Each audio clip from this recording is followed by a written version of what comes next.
Hello and welcome back friends. आज हम motivational article पढ़ेंगे। Feeling lost, you are not alone.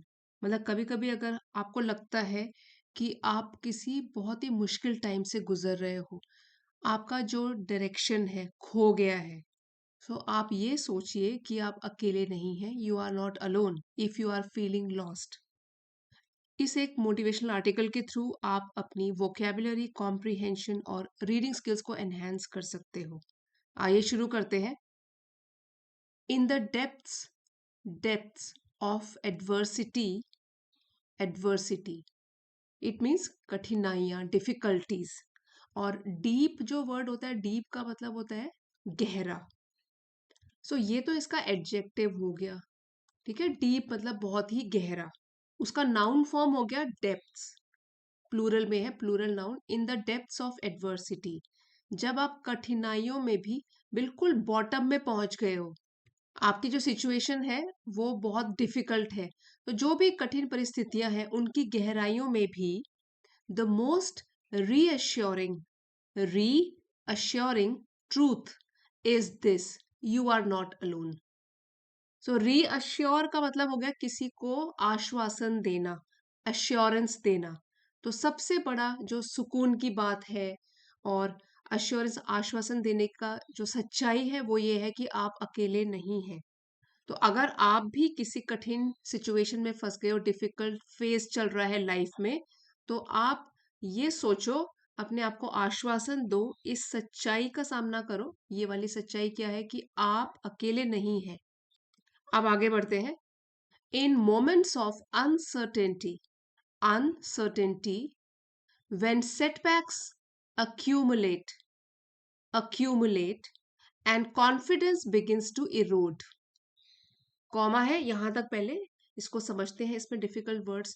देखिए, uncertainty मतलब जिसके बारे में सर्टेनिटी है ही नहीं, अनिश्चितता का टाइम। मोमेंट्स होता है पल। ठीक है, तो अनसर्टेनिटी क्या हो गया? Lack of certainty, lack of clarity. ऐसे पलों में जबकि क्लैरिटी ही ना हो, किसी बात की स्पष्टता ना हो, तो कैसा टाइम है ये? अनिश्चितता का। व्हेन सेटबैक्स एक्यूमुलेट, जब भी आपकी जो असफलताएं हैं, एक्यूमुलेट वो इकट्ठा होती जा रही है, मतलब ज्यादा से ज्यादा हमारे हाथ क्या लग रहा है? Setbacks.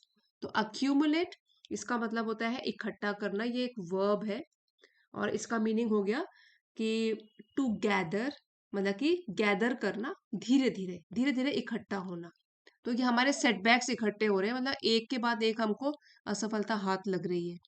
And confidence begins to erode, और इरोड का मतलब होता है कमजोर पड़ जाना, ये भी धीरे धीरे कमजोर पड़ जाना। हमारा आत्मविश्वास कम होगा ही अगर सफलता नहीं मिली, असफलता मिल रही है तो हमारा आत्मविश्वास, उसको भी एक चोट पहुंचेगी और धीरे धीरे ये खत्म होगा, कमजोर पड़ता जाएगा। ऐसे अनिश्चितता के टाइम में इंडिविजुअल्स ऑफन सकम, सकम बी साइलेंट है, succumb to the illusion of isolation. यहाँ इसकी प्रोनाउंसिएशन लिखी हुई है सकम। तो जो व्यक्ति होते हैं वो क्या करते हैं? अक्सर ही सकम कर लेते हैं, means they stop fighting, they give in, हार मान लेते हैं। किस चीज को? To the illusion of isolation. और इल्यूजन जो है वो एक नाउन है, इसका मीनिंग है कि भ्रम या फॉल्स बिलीफ और अपियरेंस। एक इल्यूजन किस चीज का? आइसोलेशन, की हम तो बिल्कुल अकेले पड़ गए हैं। आइसोलेशन क्या होता है? अकेलापन। इसका भ्रम हो जाता है लोगों को।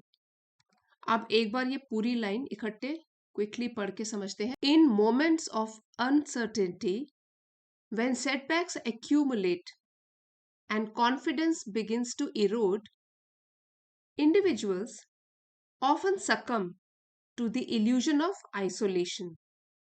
ऐसे टाइम में जबकि चीजें क्लियर नहीं है, अनसर्टेन है, लैक ऑफ क्लैरिटी है, तो तब क्या होता है? जब असफलताएं एक के बाद एक हमारे सामने आती है, तो आत्मविश्वास धीरे धीरे कमजोर पड़ने लगता है। और तब व्यक्ति अक्सर ही अपने आप को अकेला समझने लगता है, ऐसे भ्रम में पड़ जाता है कि मैं बिल्कुल अकेला हूं, आइसोलेट हो गया हूं। येट फिर भी this perception is rarely aligned, G silent है, अलाइंड विद रियलिटी।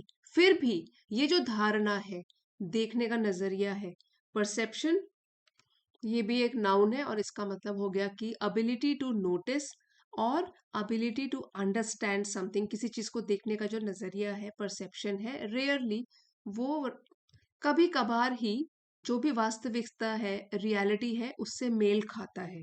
मतलब जो हमारा परसेप्शन है वो जनरली रॉन्ग होता है, yet this perception is rarely aligned with reality.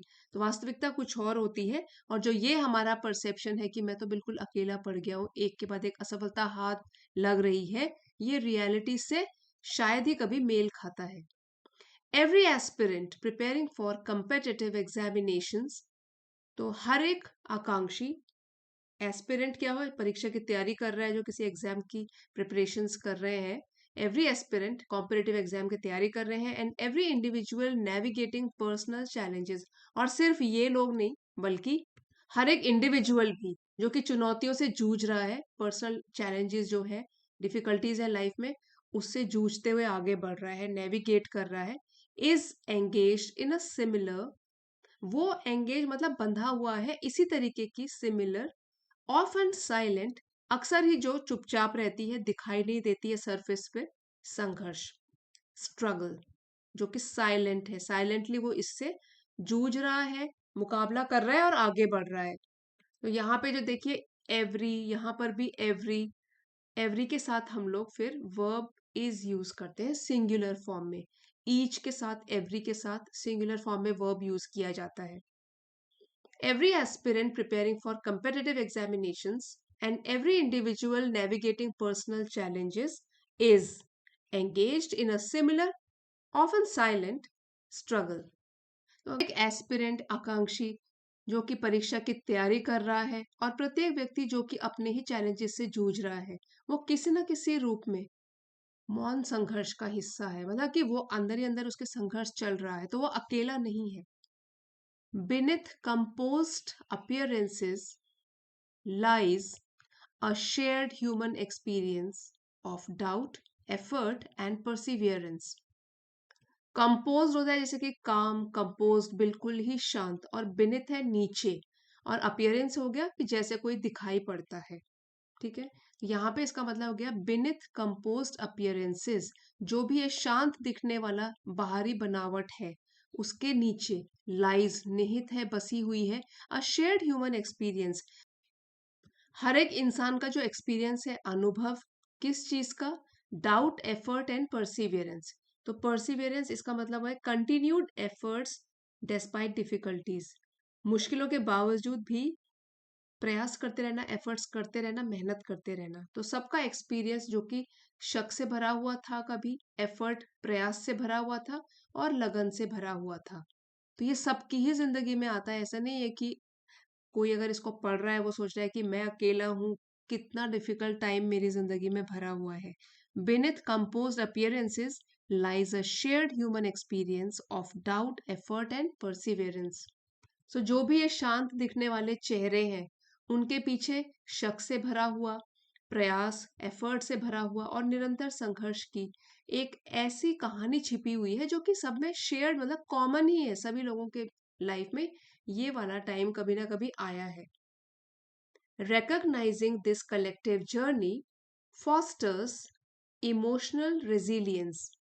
Recognize मतलब पहचानना, ऐसी जर्नी, ऐसी यात्रा जो कलेक्टिव मतलब सभी लोगों की जिंदगी में जो ये यात्रा है, संघर्ष से भरी हुई, फॉस्टर्स, ये डेवलप करती है, फॉस्टर मतलब डेवलप करना, इमोशनल रेजिलियंस, मानसिक सहन शक्ति। तो रेजिलियंस का क्या मतलब होता है? इसका मतलब है ability to recover from setbacks, असफलताओं से उबरने की जो क्षमता होती है। और यहाँ पे हम कौन सी रेजिलियंस की बात कर रहे हैं? इमोशनल, मतलब mental resilience. And mitigates the psychological burden, P silent है यहाँ पर, ये वाला साइकोलॉजिकल बर्डन, मिटिगेट मतलब किसी चीज को कम करना, किसी चीज के भी असर को कम करना, उसको बोलते हैं मिटिगेट। तो ये किस चीज को कम करता है? बर्डन, बोझ, जो कि मानसिक बोझ है, that accompanies prolonged preparation and repeated failure। accompany का मतलब होता है किसी का साथ देना, तो यहाँ पे है दैट कंपनीज, जो कि साथ देता है किसका, प्रोलॉन्ग, लंबे समय तक, समय से चला आ रहा, प्रोलॉन्ग, या ऐसे भी बोल सकते हैं कि लंबे समय तक चलने वाली प्रिपरेशन, तैयारी, रिपीटेड फेलियर और बार बार असफलताएं। एक बार फिर से पढ़ेंगे, थोड़ा डिफिकल्ट है समझने के लिए। Recognizing this collective journey fosters emotional resilience and mitigates the psychological burden that accompanies prolonged preparation and repeated failure. ये जो सामूहिक यात्रा है, कलेक्टिव जर्नी है, ठीक है, तो इसी सामूहिक यात्रा को समझना, ये हमको क्या देता है, मेंटल रेजिलियंस, एक तरीके की शक्ति देता है, स्ट्रेंथ प्रदान करता है, और लंबे समय तक चलने वाली तैयारी तथा बार बार असफलताएं, और उसमें जो एक हमारे दिमाग पर बोझ बन जाता है, इस चीज के असर को मिटिगेट करता है, कम करता है। अगर हम ये रिकॉग्नाइज करते हैं, समझते हैं कि ये सिर्फ मेरी जर्नी नहीं है, ये तो सब लोगों की लाइफ में ऐसा टाइम कभी ना कभी आता है, तो इसको हमको रिकॉग्नाइज करना है।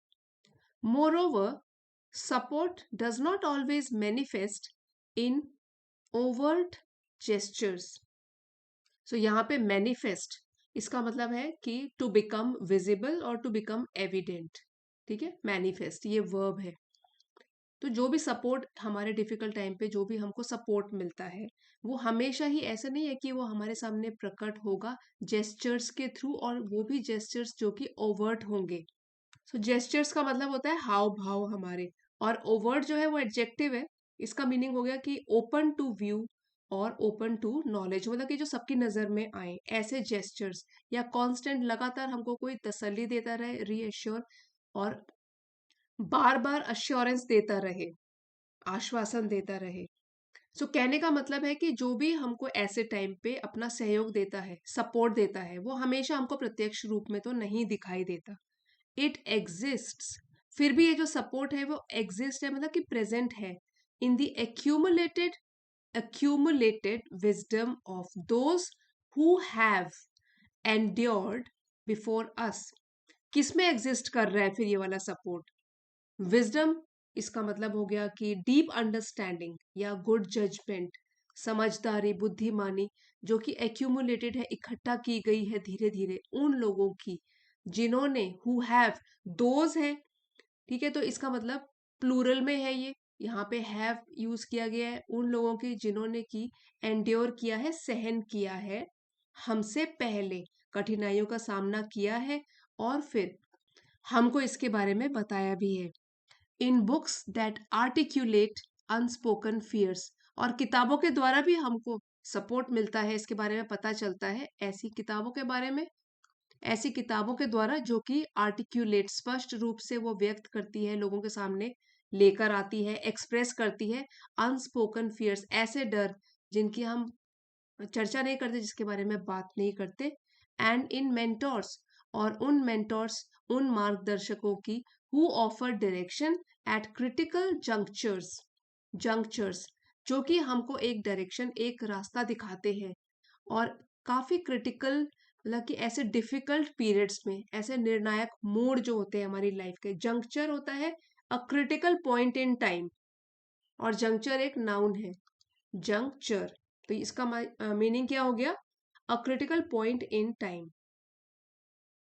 सो क्रिटिकल का मतलब है डिफिकल्ट, और जंक्चर जो इसका मतलब होता है एक ऐसा टर्निंग पॉइंट जो कि कोई चीज बदल के रखते, तो क्रिटिकल हो गया बहुत ही डिफिकल्ट, ऐसे क्रिटिकल जंक्चर में जो हमको मार्गदर्शन देते हैं। तो इस पूरे पैराग्राफ में ये बताने की कोशिश की गई है कि हमको फिर अपना स्ट्रेंथ कहाँ ढूंढनी है, सपोर्ट कहाँ पे ढूंढना है। तो यहाँ इस यही कहा गया कि moreover support does not always manifest in overt gestures और कांस्टेंट रीएश्योरेंस, मतलब कि जो सहयोग है, सपोर्ट है, सहारा है, हमेशा खुलकर वो दिखाई देने वाले कामों में, या बार बार दिलासा देने वाले, आश्वासन देने वाली बातों में नहीं छिपा होता। तो कई बार तो ये कहाँ होता है, it exists in the accumulated wisdom of those who have endured before us. तो कई बार तो ये उन लोगों के अनुभव में छुपा होता है जिनमें ये डीप अंडरस्टैंडिंग है, बुद्धिमानी है, समझदारी है, इसमें छिपा होता है, लोगों के अनुभव में छुपा होता है। दोज उन लोगों की who have endured before us, endured मतलब जिन्होंने सहा है हम लोगों से पहले, कठिन समय झेला है। इन बुक्स किताबों में छिपा है, दैट आर्टिकुलेट अनस्पोकन फियर्स, ठीक है, जो कि हमारे मन के डर और उलझनों को शब्दों में बताते हैं लिखकर किताबों में। And in mentors who offer direction at critical junctures, और यहाँ तक कि वो उन मार्गदर्शकों में भी छिपा होता है जो कि जीवन के हर इम्पोर्टेंट मोड़ पर हमें सही दिशा दिखाते हैं। तो इन चीज़ों से हमको हेल्प मिल सकती है और तब हम अपने आप को बिल्कुल भी अकेला महसूस नहीं करेंगे असफलताओं के टाइम में। Even discipline routines, structured goals, and consistent self belief act as silent companions during arduous arduous phases. Arduous means very difficult, कठिन कठिन दौर जब जिंदगी में आता है तो भी जो हमारे असली साथी होती हैं, कंपेनियन मीन्स दोस्त, फ्रेंड, साथी होते हैं जो कि हमारे साथ खड़े होते हैं, वो हैं ये चीजें। डिसिप्लिन्ड रूटीन, एक अनुशासन से भरी हुई रूटीन हमारा दिन भर का। स्ट्रक्चर्ड गोल्स, ऐसे लक्ष्य जो बिल्कुल हमने सोचा है कि हाँ यहाँ तक पहुंचना है, स्पष्ट है, बिल्कुल क्लियर है। कंसिस्टेंट सेल्फ बिलीफ, और सेल्फ बिलीफ मतलब स्वयं के ऊपर हमको विश्वास है, अडिग विश्वास है। यही सब डिफिकल्ट टाइम में हमारे दोस्त बन जाते हैं, हमारे कंपेनियंस हैं जो हमारे साथ खड़े हैं during arduous phases. Arduous means difficult, difficult times में, जीवन के डिफिकल्ट फेज में। When effort seems unrewarded and progress imperceptible, imperceptible जो कि जिसको परसीव न किया जा सके, बड़ी मुश्किल से दिखाई देने वाला। तो जब हमारे प्रयास, हम बहुत मेहनत कर रहे हैं, फिर भी वो लगे कि हमको तो रिवॉर्ड ही नहीं मिल रहा, मतलब उसका रिजल्ट मिल ही नहीं रहा हमको, तो व्हेन एफर्ट, हमारा प्रयास लग रहा है हमको अनरिवॉर्डेड, कि हमको उसका रिजल्ट ही नहीं मिल रहा, आपको अपनी प्रोग्रेस भी ऐसे लगे जैसे कि वो इम्परसेप्टिबल है। ये एक एडजेक्टिव है और इसका मीनिंग हो गया कि too small to be seen और नोटिस, मतलब इतनी कम कि आपको बड़ी मुश्किल से नजर आए। तो you can also say that जो कि बहुत स्मॉल हो, वेरी स्मॉल, जिसको आप परसीव न कर पाए। ठीक है, तो जब आप प्रयास तो कर रहे हो अपनी अपनी तरफ से, लेकिन व्हेन एफर्ट सीम्स अनरिवॉर्डेड, लेकिन उनका आपको कोई रिवॉर्ड ही नहीं मिल रहा, ऐसा आपको लगे, और आपकी जो प्रोग्रेस है वो इतनी कम हो, इतनी छोटी हो कि आपको दिखाई ना दे कि मेरी प्रोग्रेस हो भी रही है कि नहीं हो रही है। It is this invisible network of encouragement that sustains momentum. तो यही इनविजिबल मीन्स जो अदृश्य है, नजर नहीं आ सकता, नेटवर्क ऑफ एनकरेजमेंट जिसकी हमने पहले बात करी, एक पूरे के पूरा जाल जो हमको एनकरेजमेंट देता है, प्रोत्साहित करता है, तो यही वो एक एनकरेजमेंट है दैट सस्टेन्स मोमेंटम, जो कि एक बना के रखता है, सस्टेन करके रखता है एक हमारी पेस, चाल या गति, speed.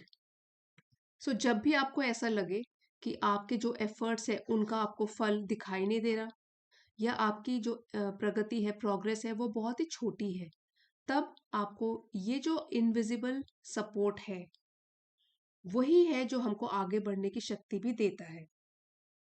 Such phases test patience and character. अब ऐसे जो दौर आते हैं हमारी लाइफ में जब हमको ये सब महसूस होता है कि एफर्ट्स अनरिवॉर्डेड जा रहे हैं, प्रोग्रेस भी कैसी है, इम्परसेप्टिबल, कि दिखाई नहीं दे रही, इट इज वेरी स्मॉल।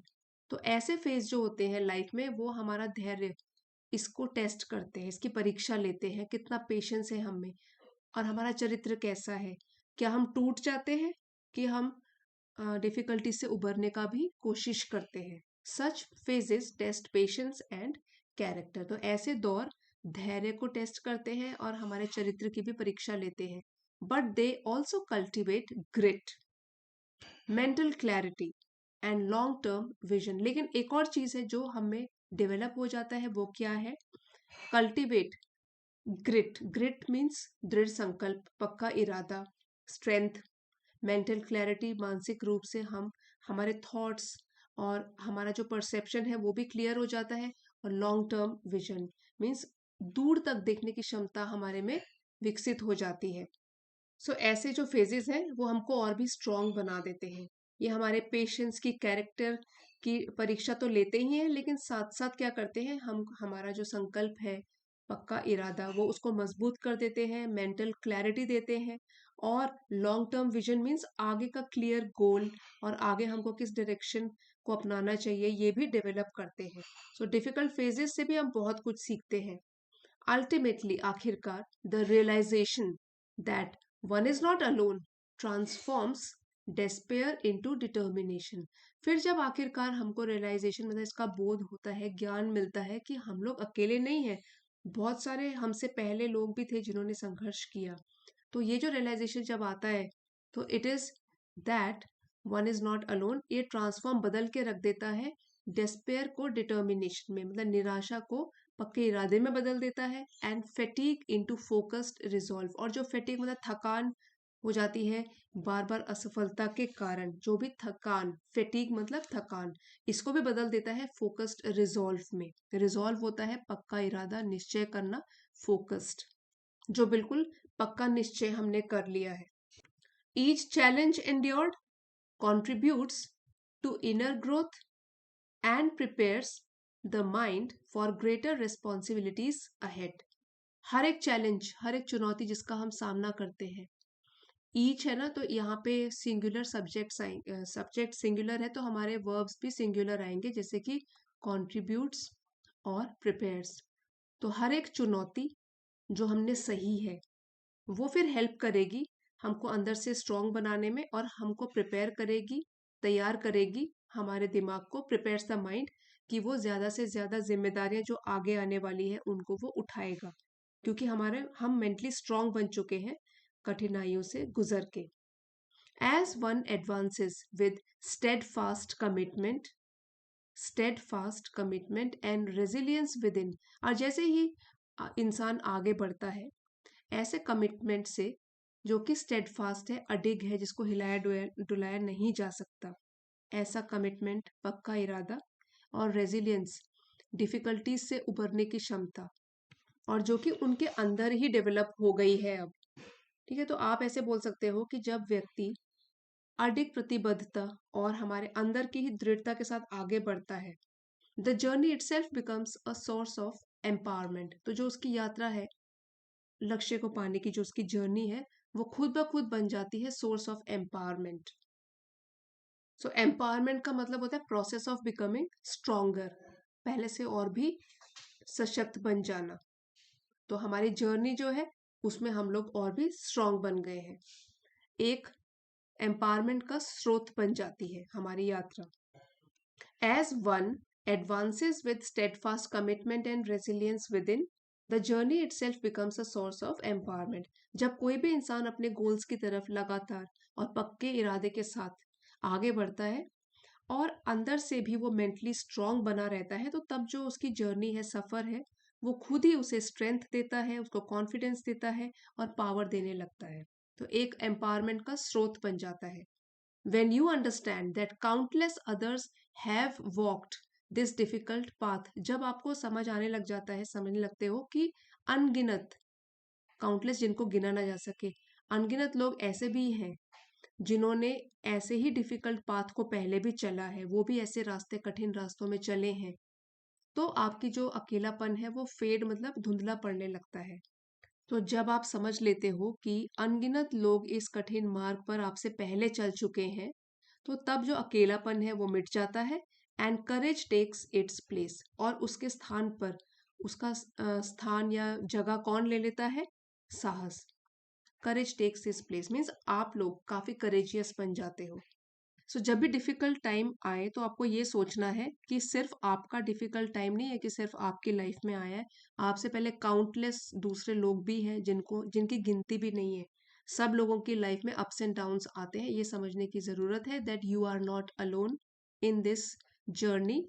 इसी लेसन का पीडीएफ आपको चैनल की एलिट मेंबरशिप को ज्वाइन करके मिल जाएगा, अगर आप चाहते हो तो। ये लेवल 2 की मेंबरशिप है, इसको ज्वाइन कर सकते हो।